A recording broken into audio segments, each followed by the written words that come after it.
Mapagpalang araw po. Ito po ang inyong kaibigan kay Jesus, Brother Manny Bautista. Nasa loob tayo ng tahanan ni Nanay Tali. Dito po siya, para makita nyo lang. Ito po. Ako po ngayon nakahiga na naman. Ayan, si Nanay Tali. Yan nga po naman niya, ang masipag na po. Siya po nangangasiwa sa kanyang lola.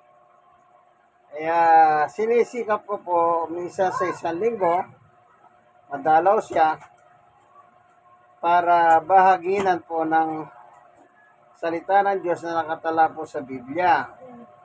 Alam niyo po ba, ang isang may sakit, dapat talagang mas lalong madadalaw, mabibigyan ng salita ng Diyos. Kasi nga po may sakit eh.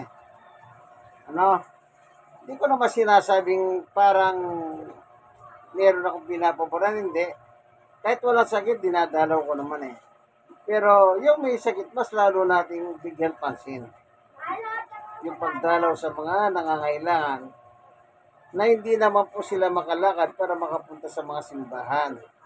At tayo naman, wala po tayong pinopromote na simbahan. Wala tayong pinapanig na simbahan. Ang atin lang po yung magbahagi tayo na nakasulat sa Biblia. Walang personalan kasi wala pong reliyon na pinapatamahan o pinabanggit sa aral. Yan, kaya tayo po ay mag-aaral. Pero bago tayo papalaho, tingin muna natin ang tulong ng Panginoon upang siya pumatubay sa atin. Salamat, Panginoon, sa pagkakataon na binigay mo po sa amin upang ang iyong salita ay mabulay namin. Kasi po bilang tao po, talagang kailangan namin ang iyong salita kasi nga po sa kalagayan meron kaming katawang laman, meron po kaming katawang espiritual. Na yung espiritual po na yon ay walang iba kundi yung makakain siya ng iyong salita. Sabi nga ng Panginoong Yesus, ang aking salita ay espiritu at life giver. Po, salamat po Panginoon Diyos sa ngalan ni Jesus. Amen. Okay.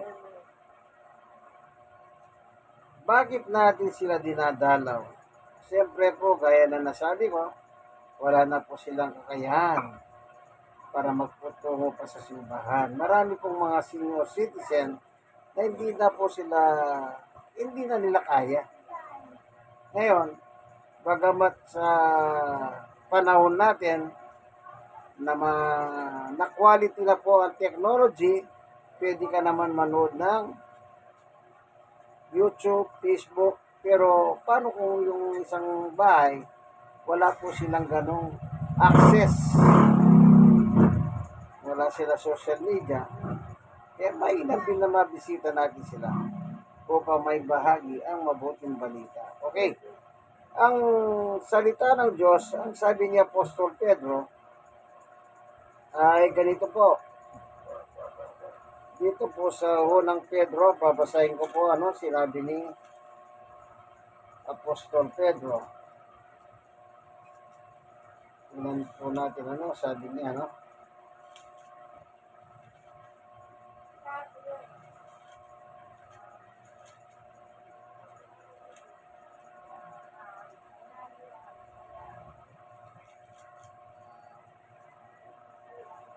Ito po. Sa unang Pedro 1:24-25.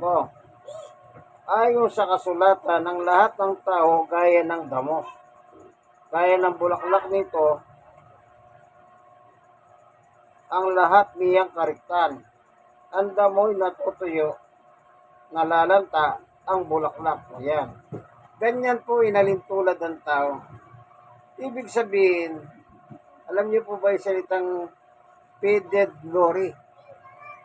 Nung araw, malakas ka, sikat ka, darating ang araw po, magiging faded glory ka na lang. Ibig sabihin, yung kaningningan mo, yung kasikatan mo nawawala. Ito po yung sinasabi ni Pedro. Inalimbawa po ang tao sa isang damo. Yung damo na mumulaklak, di po ba napakaganda yung bulaklak, ano? Pero sabi niya, darating ang araw, yung bulaklak, maging yung damo mismo, ay nalalanta. Ibig sabihin, darating po ang panahon ng tao po tumatanda. Pero ang mabuti dyan, hanggat meron kang kakayahan, kung madalaw natin sila, dadalawin po. Kasi sabi dito sa 25, ngunit ang salita ng Panginoon ay mamamalagi kailanman. At ito mabuting balitang ipinangangaral sa inyo. So, kailangan palang ipangaral sa tao ang ano daw po, ang mabuting balita na tinatawag naman na salita ng Panginoon. So, ang tao po, hanggat may kakayahan, dapat po makapaginig siya ng Ebanghelyo. Bakit po kailan makinig ng Ebanghelyo ang tao? Simple lang. Ang tao po binubuo ng dalawang kalagayan. Tingnan po natin ang Biblia. Ayon po kay Juan, sa ikatlong Juan, tingnan po natin. Ikatlong Juan, 1:2. Mula sa matanda ay kayo na minamahal kong kaibigan. 2. Mahal kong gayo. Dinadalangin kong ikaw sana'y nasa mabuting kalagayan at malusog ang pangangatawan tulad ng alam kong mabuting kalagayan ng iyong buhay espiritual. Ano daw po sabi ni Juan? Yung kalagayan ng tao, dalawa. Isang physical at spiritual. O halimbawa, si Nanay Tali po ngayon may karamdaman na nakaratay na lang po kasi na-stroke po siya, na matanda na siya nung may stroke siya. Kasi nakilala ko si Nanay Tali sa hospital nung araw, doon po sa Mother and Child, doon po sa hospital. Doon po kami unang nag-meet. Pareho po kami pasyente doon ng araw. Kaya sabi ko sa kanya, minsan dadalawin kita ako. Magbuhat naman po, ito, dumadalaw po ako sa kanya, pamisan-misan, ano? At mas lalo na po ngayon, dahil na-stroke siya, mas lalo dapat pagsikapan po natin na madala siya ng mabuting balita o salita ng Diyos o pagkain ng kanyang kaluluwa. Napakahalaga po kasi nito. Alam niyo po yung magkaroon ka ng konting, sabihin mo ng kayamanan, masaya ka na. Pero yung kayamanan po, lumilipas. Meron ka ng, sabihin mo na sikat ka. Lumilipas din po ang sikatan. Pero mas maganda po, yung, anong nakalagay? Sabi ni Pedro, ulitin ko yung salita ng Diyos ang sabi niya ay sa 25. Ngunit ang salita ng Panginoon ay mamamalagi kailanman. Yun ang importante, yung mamamalagi kailanman. Kasi, si Juan, doon sa unang Juan, tignan naman natin ang kanyang salita. Sa chapter 2, verse 15. Ito po. Unang 1, chapter 2, 15. Huwag ninyong ibigin ang sanlibutan o ang mga bagay sa sanlibutan, ang umiibig sa sanlibutan na hindi umiibig sa Ama. 16. Sapagkat ang lahat ng nasa sanlibutan ang nakapupukaw ng masamang pita ng laman, ang mga nakakatukso sa paningin at ang karangyaan sa buhay hindi nagmula sa Ama, kundi sa sanlibutan. 17. Mapaparamang sanlibutan at lahat ng kinaumalingan nito. Ngunit ang sumusunod sa kalooban ng Diyos ay mabubuhay magpakailanman. Napakaliwanag, ano? Anong sabi? Ang sumusunod sa kalooban ng Diyos, mabubuhay magpakailanman. Bakit? Narinig po nila yung mabuting balita eh. Anong sabi ni Pedro sa mabuting balita? Ulitin natin. Ito. Ngunit ang salita ng Panginoon ay mamamalagi magpakailanman. At ito mabuting balitang ipinangangaral ko sa inyo. Yung palang mabuting balita o salita ng Diyos ay mamamalagi magpakailanman. Ngayon, kapag yung salita ng Diyos dumating sa iyo at tinanggap mo, pinapasok mo sa iyong buhay, ay ganun din po yung mananatili magpakailanman. Amen.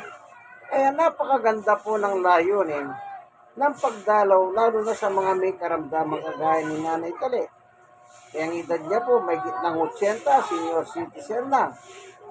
Kaya pagka nagkakabigayan po sa gobyerno, hindi na siya nakakapunta ng barangay at siya na lang po ang pinupunta ng staff ng barangay at na DSWD upang ibigay yung nararapat na benepisyo bilang senior citizen. Ganyan po, kung yung pong gobyerno dumadalaw para dala siya ng tulong, pinansyal, di masigit po, nadalawi siya para bahaginan ng salita ng Diyos. Alam niyo po ba, yung salita ng Diyos, meron pa sila sabi si Jesus dito. Basahin ko po, sa 1 chapter 6. Ang sabi rito ni Juan, ay ni Jesus, sa 63, ang Espiritu ang nagbibigay buhay, hindi ito magagawa ng laman. Ang mga salitang sinabi ko sa inyo ay Espiritu at buhay. Ano daw po yung salita ni Jesus? Espiritu at buhay. Alam niyo po tayong mga tao, dumarating yung nangihina tayo. Nangihina tayo. Yung cellphone po, pag lobat na, anong ginagawa po natin? Hindi ba tina-charge natin yan para muling lumakas, magkarga ng baterya? Ganyan din po ang tao. Kung wala siyang salita ng Diyos, naglolobat na po yan. Pero pag meron siya salita ng Diyos, muli siyang nare-recharge. Kagaya ni Nanay Talito. Pag nadadalaw ko siya, nababahaginan ko siya ng salita ng Diyos o mabuting balita, nare-recharge po yung buhay spiritual niya. Kasi po, ang tao po may dalawang kalagayan.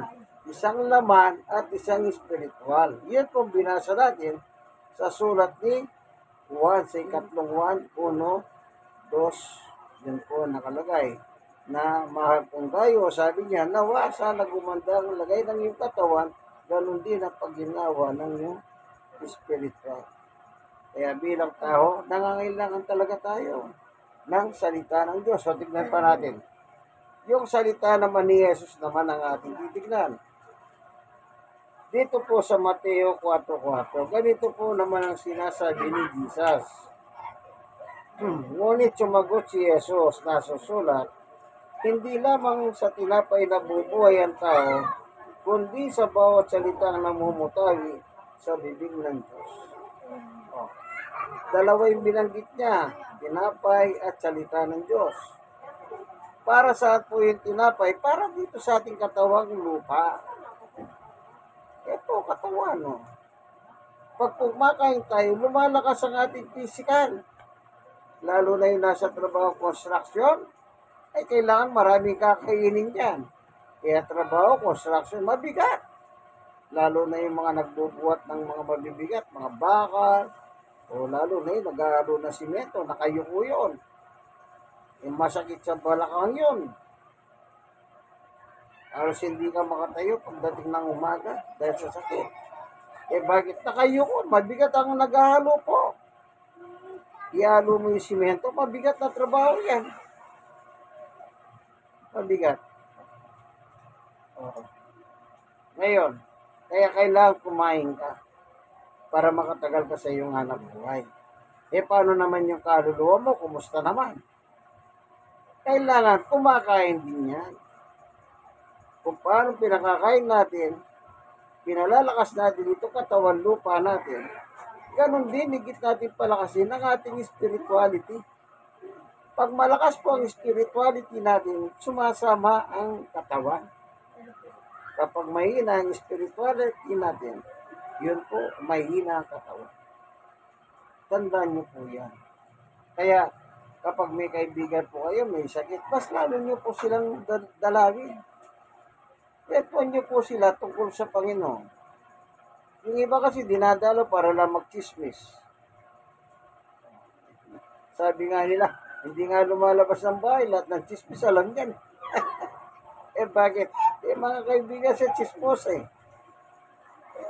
Nasa bahay na lang, dinadala pa ng kwento-kwento. Kaya sabi sa Biblia po, yung ipinangangaral, sabi, anong pangangaral ang nakalagay? Yung salita ng Diyos. Yan ang ipangangaral sa tao. Bakit kailangan natin pangaralan ng tao? Simple lang, lahat po ng tao nagkasala sa Diyos. Sa kanilang pakikinig, dito po nagkakaroon ng kaalaman na yung kasalanan nila na hindi nila kayang bayaran, matututunan nila sino ang nagbayad. Halimbawa, nangutang kasi sa mga ang hanap buhay, nagbibigay talaga ng 5-6. Hindi ka na makabayad, nagagalit na yung nanginingil. Pag merong isang taon dumating, biglang binayaran yung utang mo, di po ba masaya ka? Siyempre, masaya, may nagbayad sa yung utang, kay yung maninigil, ano? How much more kung ang buhay mo ang may tutubos? So, pinadala si Jesus upang tubusin po tayo sa ating mga kasalanan. Alam niyo po, tingnan ninyo, kung gaano kabait ang Diyos, kung gaano niya tayo kamahal. Ito dito po sa Roma chapter 5 verse 8. Ang nakalagay ito. Ngunit ipinadama ng Diyos ang kanyang pag-ibig sa atin nang mamatay si Kristo para sa atin noong tayo makasalanan pa. Kung wala po tayong kasalanan, walang Yesus na maghihirap Sa totoo lang. Kaya merong Yesus naghihirap dahil po merong kasalanan.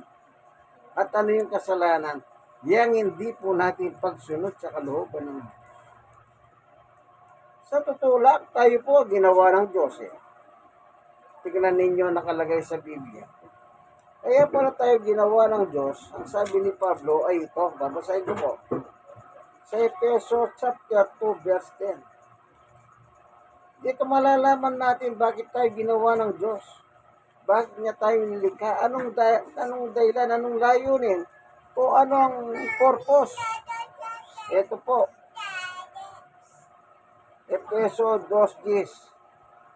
Tayo kanyang nilalang, nilikha sa pamamagitan ni Kristo Jesus upang iukol natin ang ating buhay sa paggawa ng mabuti na itinalaganan ng Diyos para sa atin noong pamanguna.